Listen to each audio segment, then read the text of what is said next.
আপনার জিন্দেগিতে যদি আমি এখনো নবী সাল্লাল্লাহু আলাইহি ওয়াসাল্লামের সুন্নাহ বাস্তবায়ন করতে না পারি, তাহলে আমার আপনার এই পুরো হায়াতের জিন্দেগি আমার আপনার জন্য বৃথা।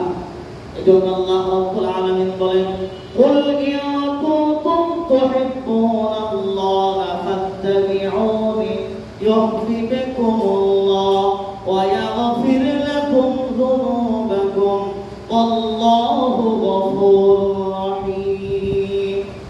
আল্লাহ রাব্বুল আলামিন আমাদেরকে জানিয়ে দিলেন, হে রাসূল মুহাম্মদ সাল্লাল্লাহু আলাইহি ওয়াসাল্লাম, আপনি আপনার উম্মতদেরকে বলে দিন, যদি তোমরা আল্লাহ রাব্বুল আলামিনকে ভালোবাসতে চাও, তার সন্তুষ্টি তোমরা পেতে চাও, তবে আমার অনুকরণ করো। পরে আল্লাহ রাব্বুল আলামিন তোমাদেরকে মহব্বত করবেন, ভালোবাসবেন, তোমাদের পাপরাশিগুলোকে ক্ষমা করে দিবেন। নিশ্চয় আল্লাহ রাব্বুল আলামিন ক্ষমাশীল এবং তিনি অত্যন্ত দয়ালু। সুবহানাল্লাহ।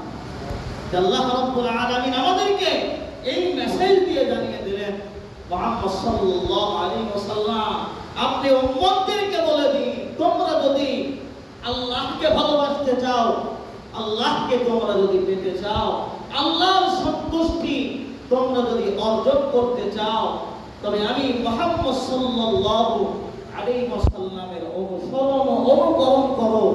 ফলে আল্লাহ রাব্বুল আলামিন তোমাদেরকে ইউহিব্বুকুমুল্লাহ, আল্লাহ রাব্বুল আলামিন তোমাদেরকে ভালোবাসবেন, মহব্বত করবেন, ওয়া ইয়াগফির লাকুম যুনুবাকুম, তোমাদের সমস্ত পাপারাশি পাপাচারকে ক্ষমা করে দিবেন।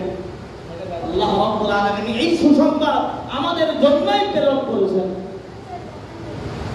আপনারা ভাবেন, আমি আপনি এই আয়াতকে সামনে রাখার পরেও, জানার পরেও যদি আমি আপনি না মানি, তাহলে কাল কিয়ামতের দিন আমার আপনার কি উপায় হবে? আমি আপনি এখনই ফিকির করি যে আল্লাহ রাব্বুল আলামিন কাকে অনুকরণ করার কথা বললেন। আজকে আমি আপনি অমুক নেতার গোলামি করি, অমুক আইকনের অনুসরণ করি, কিন্তু মুহাম্মদ সাল্লাল্লাহু আলাইহি ওয়াসাল্লামের অনুসরণ আমার আপনার সুরতের মধ্যে